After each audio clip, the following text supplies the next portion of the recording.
This library speaks to our nation's pedigree, which runs through books back to the Enlightenment, of which the American Republic is the finest and most lasting consequence.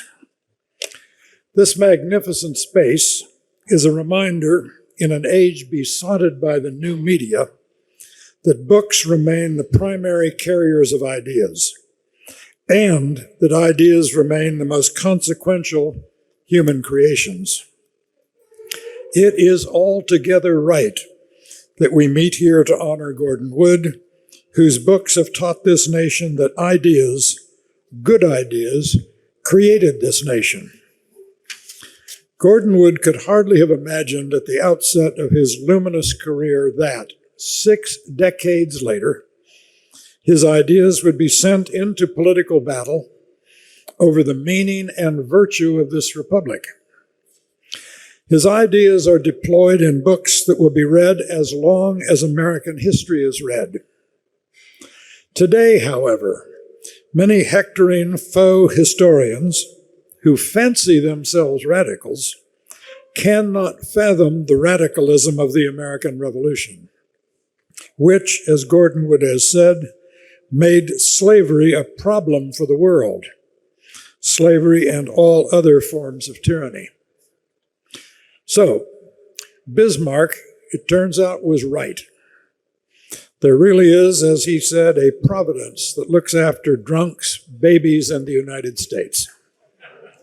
How else can we explain the wondrous fact today, when the creation of the American Republic is loudly regretted by some Americans, some tenured Americans, Gordon Wood's scholarship is not merely a necessary, it is a sufficient refutation of fashionable tendentiousness. Some of the tendentious people argue, for example, that the American Revolution was fought in response to a November 1775 British offer of freedom for any slaves who would join the British Army. But that offer was made 4 months after George Washington assumed command of the Continental Army, and 5 months after the Battle of Bunker Hill, and 7 months after the battles of Lexington and Concord.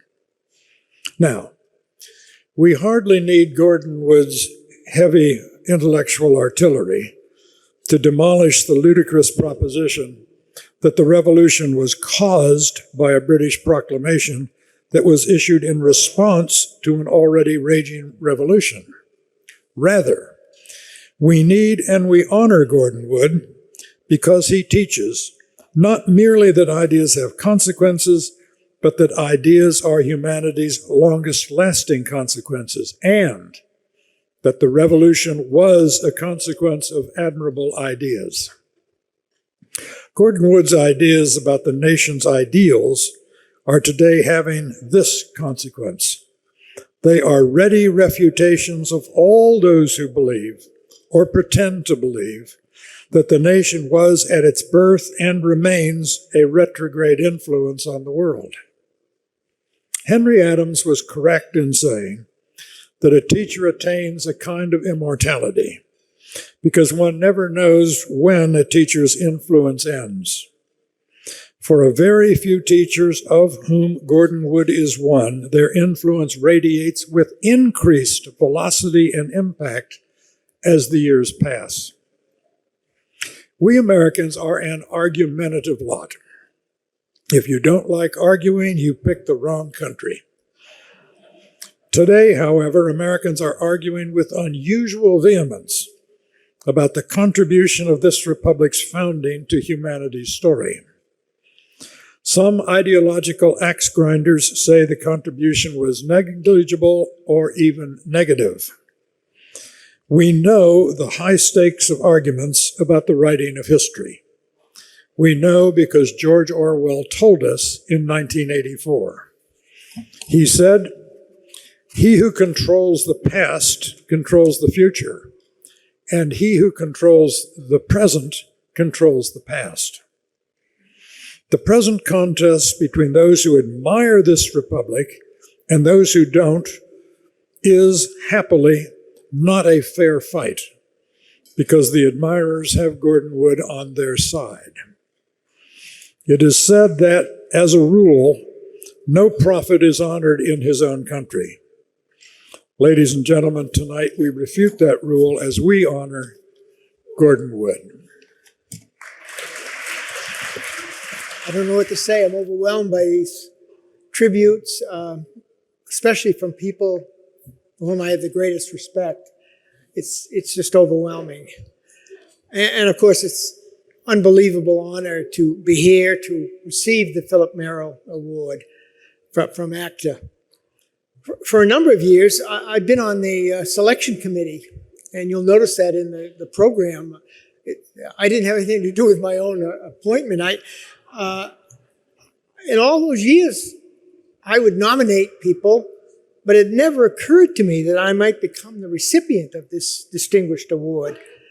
And looking at the previous recipients of the award, of course, I'm deeply honored and grateful for the honor you have bestowed on me.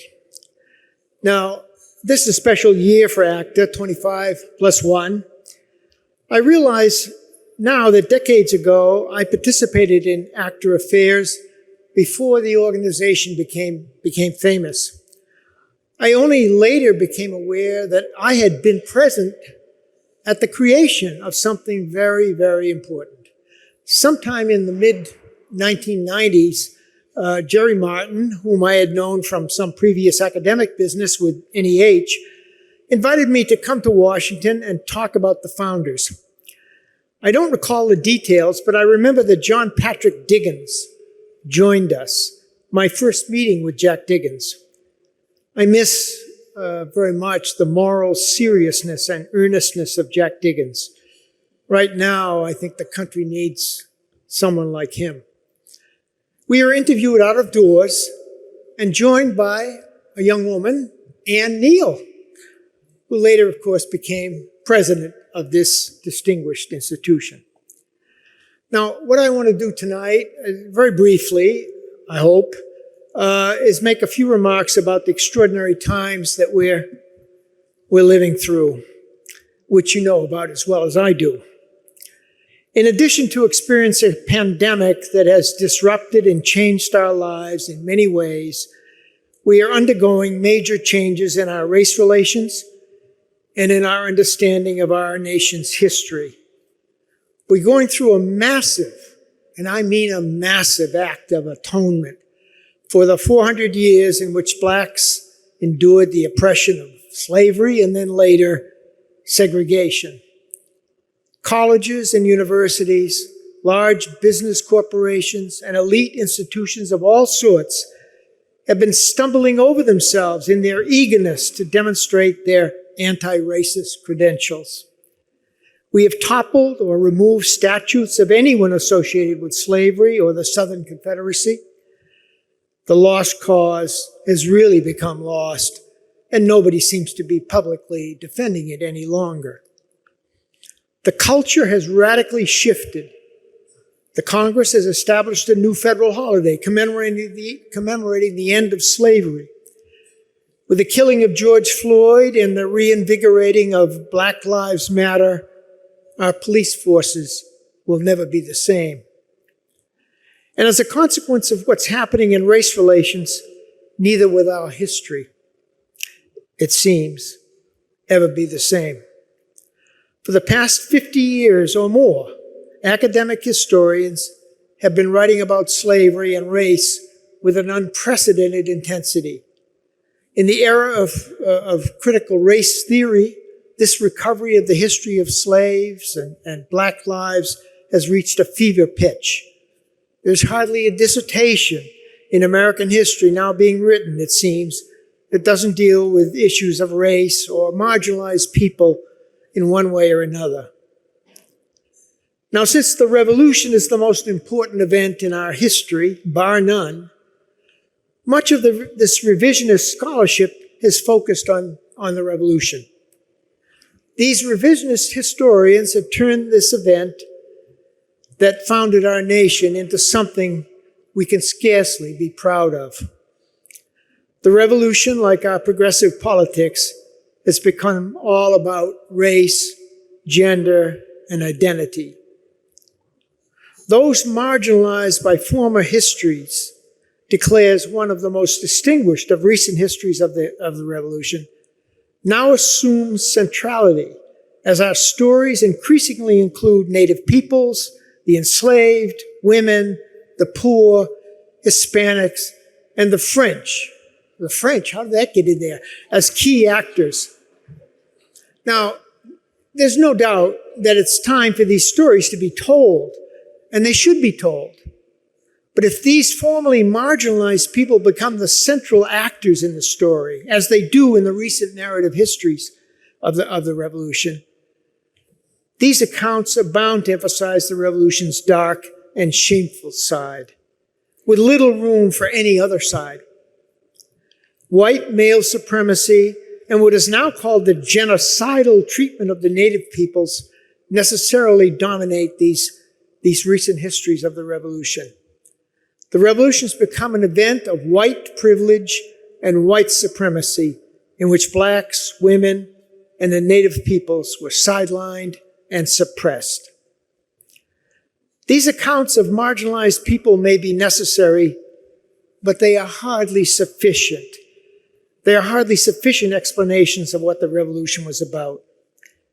These stories do not have much to say about liberty, equality, and democracy, which, when mentioned at all, are usually dismissed as rhetorical and hypocritical covers to hide the actual inequality and repression that went on. The titles and subtitles of some books of the revolution written over the past 2 decades, at least the past 2 decades, will give you some idea of the unbalanced and one-sided nature of their interpretations, all designed, presumably, to offset the heroic and rosy stories these historians mistakenly, I think, believe dominate our public mythology about the revolution. Let me just name these books. The Failure of the Founding Fathers, Independence Lost, Unworthy Republic. These are the histories that have been published by reputable university presses over the last 2 decades. Slave Nation, The Counter-Revolution of 1776, Dispossessed Lives, Enslaved Women and Violence, Unfinished Revolution, The Freedom We Lost. Each of these is a separate book that I'm reading. A Slaveholders' Union, Slavery's Constitution, How the American Revolution Devastated the Globe, How Race United the Colonies and Made the Declaration of Independence. In many cases, the historians who wrote these accounts were engaging, as I think, politics by other means.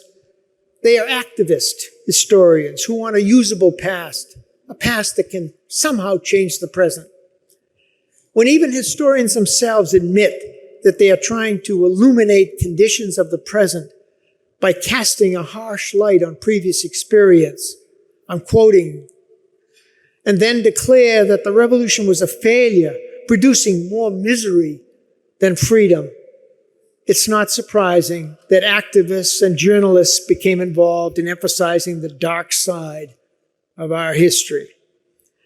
I think this is the context for the introduction of the 1619 Project of the New York Times in August of 2019. Forget the 4th of July, 1776, said the New York Times. That was not the real birthday of the nation. I should mention that the Times is coming out with a book version of this magazine that they published in 2019 in about 2 weeks, and it'll be dominating the press. The real birthday, said the Times, real birth of the nation was August 20th, 1619. That was the crucial date. That was the date over 400 years ago in which the first Africans were brought to the shores of what became the United States. Probably not slaves, since England had no laws for slavery at that early date, but they were certainly going to become slaves, or most of them would. Now, this project, the New York Times said, aims to reframe American history. And I must say, from reading the introduction by the editor of the Times Magazine, Silverstein, which is online now, of this new book that's coming out, nothing substantive has changed in their view of what the 1619 Project is about. He said it aims to reframe American history by considering what it would mean to regard 1619 as our nation's birth year.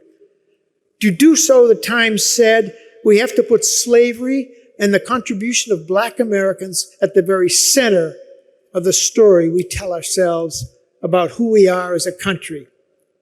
Out of slavery, the Times claimed, and the anti-Black racism it required, grew nearly everything that has truly made America exceptional.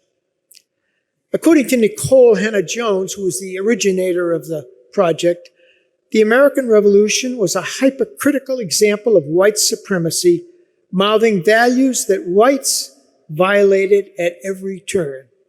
Instead of promoting liberty and equality, white Americans undertook the revolution largely to save slavery. Conveniently left out of our founding mythology, she wrote, is the fact that one of the primary reasons the colonists decided to declare their independence from Britain was because they wanted to protect the institution of slavery. Now, this claim was later clarified to some colonists decided, which is a momentous change because some could be one or two. We weren't told how many. In 1776, Hannah-Jones says, Great Britain was on the verge of abolishing slavery and the slave trade, thus provoking the colonists into independence. Now, this claim is patently false. In 1776, Great Britain was not threatening to abolish slavery in its empire. Now, one thing that I've never been able to get the defenders of the 1619 Project to answer is the fact that if the Virginia planters were slaveholders, were so frightened of abolitionism, why, 8 years after the end of the war in 1791, did the trustees, the Board of Visitors, I think they were called, of the College of William and Mary, why did those trustees award an honorary degree to Granville Sharp, who was the leading British abolitionist at the time? It makes no sense whatsoever unless they change their minds very quickly. And they haven't been able to answer that. They dismiss it because it's later. Indeed, in fact, it's the northern colonies in its North American empire, not the British, who were bent on abolishing slavery. Far from protecting slavery, the American Revolution inflicted a massive blow to the entire slave system of the New World. Not only were the northern states the first slaveholding governments in the history of the world to abolish slavery, but the United States became the first nation in the world to begin actively suppressing the despicable international slave trade. The New York Times has the history completely backwards.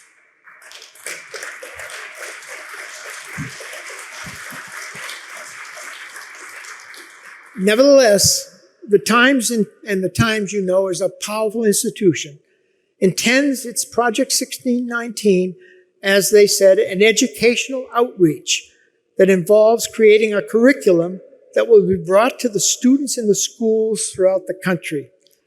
By acknowledging our shameful history, by trying hard to understand its powerful influence on the present, the editor of the New York Times Magazine declared, perhaps we can prepare ourselves for a more just future. Right now, it looks as if our desire for social justice is overwhelming our need for historical accuracy, or at least with elites.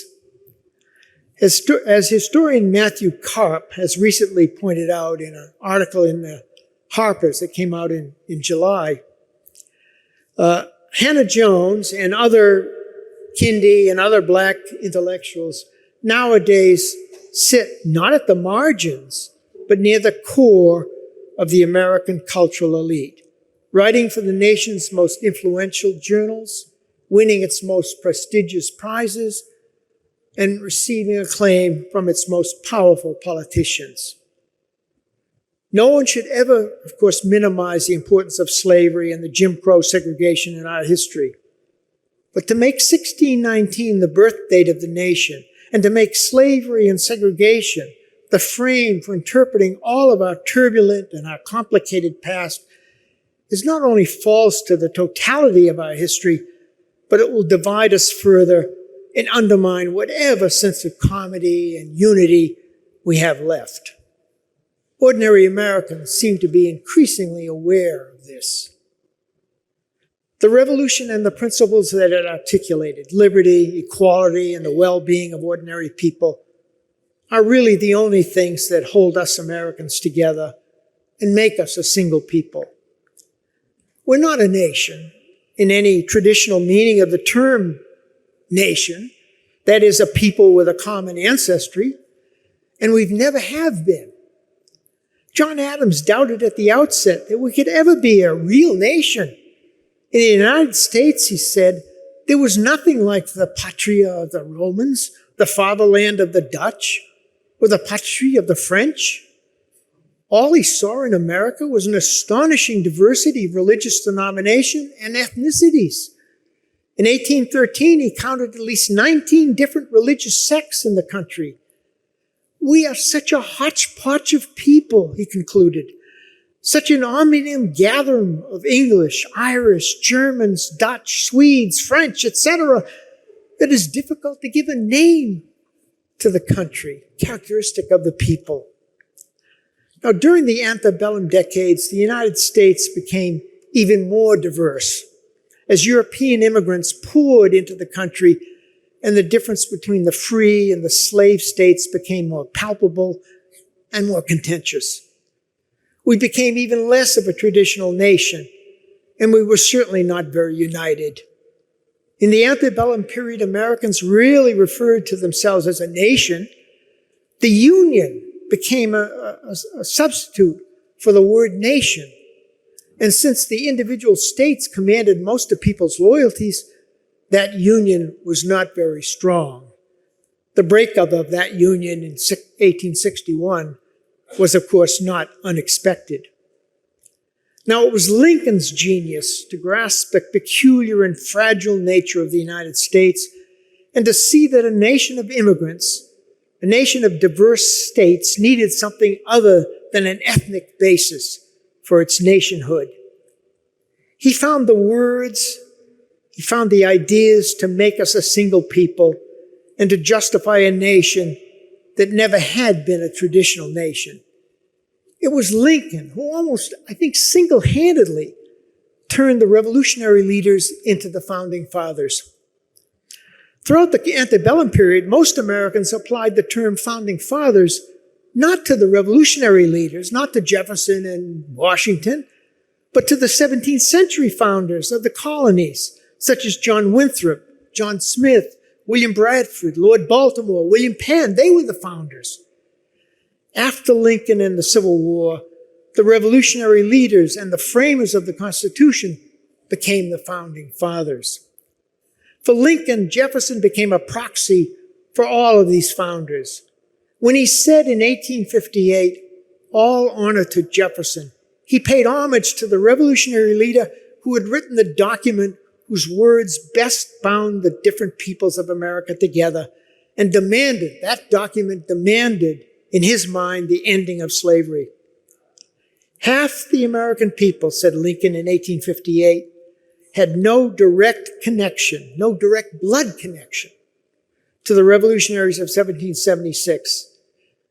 These Germans, Irish, French, and Scandinavian citizens either had come from Europe themselves, he said, or their ancestors had, and they had settled in America, and amazingly, they found themselves our equals in all things. Although these immigrants may have had no actual connection in blood with the revolutionary generation that could make them feel part of the rest of the nation, they had, said Lincoln, that old Declaration of Independence with its expression of the moral principle of equality to draw upon. This moral principle, which he said was applicable to all men and all times, made all these different peoples one with the revolutionaries. And then he goes on with this biblical image, which still takes my breath away. He says, made them one with the revolutionaries as though they were blood of the blood and flesh of the men who wrote that declaration. This emphasis on liberty and equality, he said, and then he changes the image, the electric cord that links the hearts of patriots and liberty-loving men together, that will link these patriot hearts as long as the love of freedom exists in the minds of men throughout the world.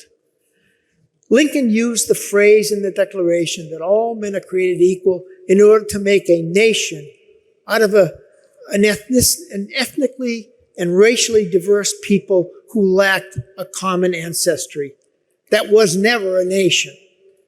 And as he came to realize by the end of the Civil War, all those black slaves who had been freed by the war could now be included among those peoples connected by this electric cord and made one with the revolutionaries as though they were blood of the blood and flesh of the flesh of the men who wrote the Declaration.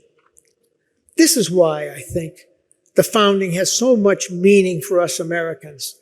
The revolution and the documents and ideals that came out of it are the bonds, the adhesives that make us a nation. Without these bonds, we would be a very, very different people, a different country. That's why the founding became so important to us, and why we spend so much time writing about it. Without the founding of 1776, we will never be the one people the Declaration says we are.